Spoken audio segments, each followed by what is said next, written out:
beautiful. The Marvel Cinematic Universe is tied together through its characters, stories, and themes. But underlying all of that, there are 6 mysterious objects driving all this crossover. The Infinity Stones. Before creation itself, there were 6 singularities. Then the universe exploded into existence, and the remnants of these systems were forged into concentrated ingots. Infinity Stone. In the Marvel Comics, they're called Infinity Gems, and the first appeared in 1972 in Marvel Premiere #1. The plot of Avengers: Infinity War revolves around the stones to an unprecedented degree. The movie is about the threat of supervillain Thanos capturing all the stones and putting them in the Infinity Gauntlet to achieve limitless power. So, apart from their centrality in the plot, what's the larger significance of the Infinity Stones? And why are they so central to so many movies in the MCU?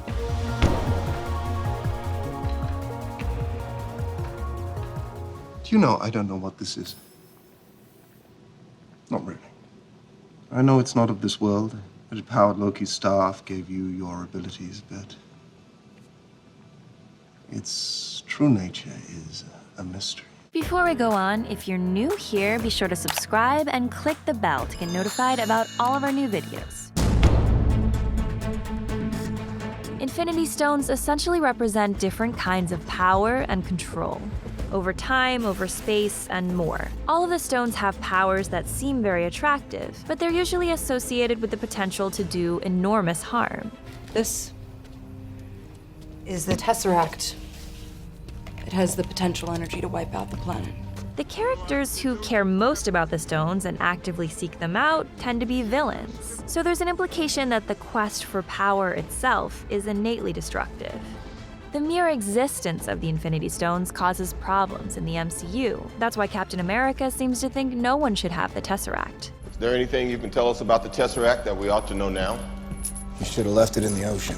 It's the same reason Thor wants to destroy the Ether. When Malekith pulls the Ether from Jane, it will be exposed and vulnerable, and I will destroy it and him. The stones raise questions about whether a huge amount of concentrated cosmic power is ever a good thing, no matter whose hands it's in. Tesseract is where it belongs. Out of our reach. And this is symbolized in the way that a normal person can't take touching the Infinity Stones, as if they're not meant to be held at all, certainly not by us mortals. These stones, it seems, can only be brandished by beings of extraordinary strength. Still, the stones aren't intrinsically evil. The Tesseract could be the key to unlimited sustainable energy. That's something the world sorely needs. In Guardians of the Galaxy, Peter Quill uses the Power Stone or orb to destroy Ronan. Obviously, it's a destructive action, but it's a very positive one because he's saving innocent people from Ronan. If Ronan gets this stone, he'll kill us all. So what really matters is the true nature of the person wielding the stone and how they choose to use its raw power. Now let's look at the deeper symbolic meaning of each Infinity Stone's name, history, and function. The Space Stone is better known as the Tesseract. The Tesseract was the jewel of Odin's treasure room. In Captain America: The First Avenger, Red Skull and Dr. Zola use the Tesseract to create weapons. The energy we have just collected, it could power my designs, all my designs. This will change the war. Then in the Avengers, S.H.I.E.L.D. wants to use it to build weapons of their own, and despite their good intentions, they do harm. Your work with the Tesseract is what drew Loki to it, and his allies. It is a signal to all the realms that the Earth is ready for a higher form of war. This recurring association with weapons links the Space Stone to war, which is inherently about negotiating the spatial boundaries between different nations or realms. Nick Fury's impulse to use the Tesseract comes from seeing too many superheroes and supervillains clashing, taking over the space of the world and making regular people their casualties. So this suggests that the Space Stone could be thematically related to the way that big players monopolize space to the detriment of everyone else. The world's filling up with people who can't be matched. They can't be controlled. The name, the Space Stone, becomes literal when Loki uses it to open a portal to space. The event makes us think about just how much dangerous power the Tesseract bestows by giving control over infinite space. So the message of the Space Stone may be that there's a reason we have boundaries and limitations in space. Certain boundaries should not be crossed. The Reality Stone is called the Ether. While the other relics often appear as stones, the ether is fluid and ever-changing. The ether's fluid form plays on its similarity to a virus that feeds on life. It changes matter into dark matter. It seeks out host bodies, drawing strength from their life force. Malekith sought to use the ether's power to return the universe to one of darkness. This virus quality is made explicit when the ether infects Jane, and the ether's power over Jane reveals that these magical things from the superhero universe have physical effects on our regular world. The situation reminds us of something Thor says to Jane in the first Thor. Your ancestors called it magic, and you call it science. Well, I come from a place where they're one and the same thing. Jane is an astrophysicist and an academic, a very realistic person. So it's significant that she has to make sense of this supernatural force overtaking her. The Reality Stone symbolically gets at how our reality is shaped by bigger, cosmic, unknowable forces, even if we can only parse that reality through scientific or practical means. Reality isn't just the things we understand. There's a lot more out there than we can ever really grasp. We can also read into the Reality Stone's fluidity as implying that reality is ever-changing, not as solid or fixed as we tend to think. The Power Stone is also called the Orb, because of the orb-like container that holds it. The orb is essentially raw power that can explode all organic matter. The stone reacts to anything organic. The bigger the target, the bigger the power surge. Villains lust after this stone because they want power over others, power to obliterate others. Ronan is determined to annihilate Xandar because he hates Xandarians. You Xandarians and your culture are a disease. But the symbolism at the end of the first Guardians of the Galaxy speaks to what true power is. Peter can hold the stone while he's holding hands with his friends. You're mortal! How? So the scene suggests that real power in the MCU is a collective of friends working together for the good of the people. Of course, in the sequel, it's revealed that Peter is only half human, so that could be the more literal reason why he can touch the stone without dying. The Mind Stone is associated with, of course, the mind and intelligence. We see it used for both good and evil, so it embodies the duality of these Infinity Stones, how they can be used either for destructive or constructive purposes. The Mind Stone specifically represents the way that we can use our intelligence to do bad, self-serving things, or to create something positive and beautiful.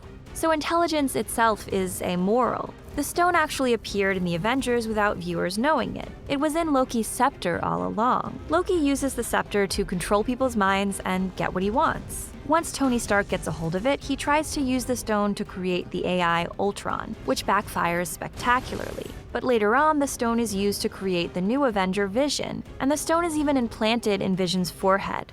It's one of the 6 Infinity Stones, the greatest power in the universe, unparalleled in its destructive capabilities. So throughout the MCU, we see the power of applied intellect fighting for both the good and evil sides. Intelligence doesn't care about the motives or intentions of the players who wield it.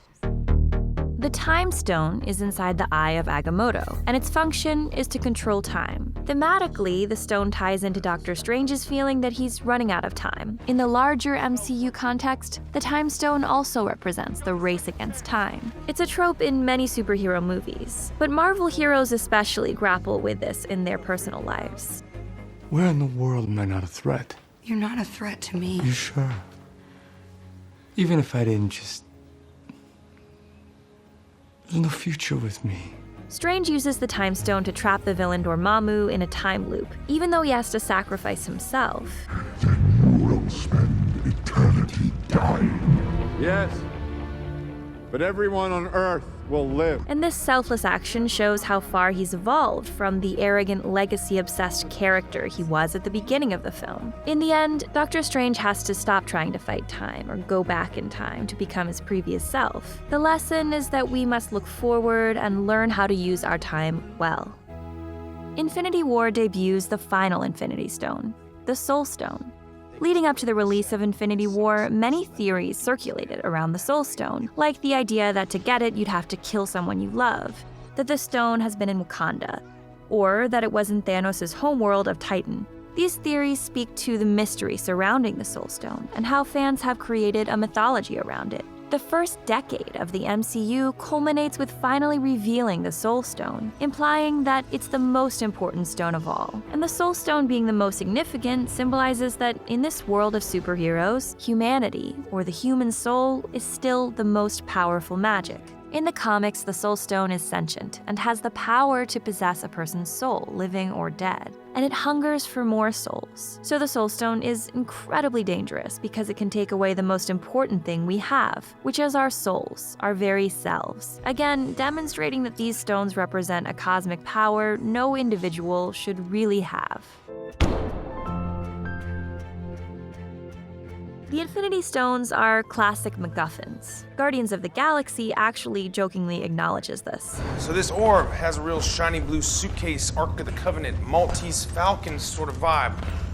What is it? MacGuffin is a term coined by Alfred Hitchcock that refers to an object or objective that drives the plot. But that object could be replaced by anything else, and it wouldn't make much difference to the audience. So the Infinity Stones are MacGuffins in the sense that, in most of the plots, the stone could be replaced by some other object everyone is trying to get, and the story wouldn't really change significantly. What's really interesting and innovative about the Infinity Stones as MacGuffins is the fact that they aren't just plot devices within one story. They're objects that tie together many stories. They bring multiple stories into one interconnected universe through these objects that embody a shared purpose and conflict for the characters of different movies. So the Infinity Stones are actually a kind of mega MacGuffin. They structure the overarching story of the MCU in a way that has never been done before, at least not with such scale. In Hitchcock's view, the audience shouldn't care at all about the MacGuffin. It's always called the thing that the characters on the screen worry about, but the audience don't care. But in our MacGuffin video, we talked about how George Lucas reimagined the MacGuffin as something that viewers actually do care about and invest in, like the Ark of the Covenant in Raiders of the Lost Ark. So the Infinity Stones are more of a Lucas MacGuffin, in that, as we've seen, they do have deeper symbolic meaning, and fans clearly care about what the stones intrinsically are. Even though there's a lot we still don't know about the Infinity Stones, they matter to us because they get at the overarching themes and challenges of this universe, and they tie the characters together through a common purpose. And they've successfully driven the Marvel story forward for years, culminating in Infinity Wars marking the close of the first decade of the MCU. You have never seen this, have you? It's not with the eyes of ordinary men. Exactly. It's Deborah. And Susanna, and you're watching Screen Prism. Thank you guys so much for watching. If you like this video, please subscribe for more insights about all of your favorite movies and shows. Come here.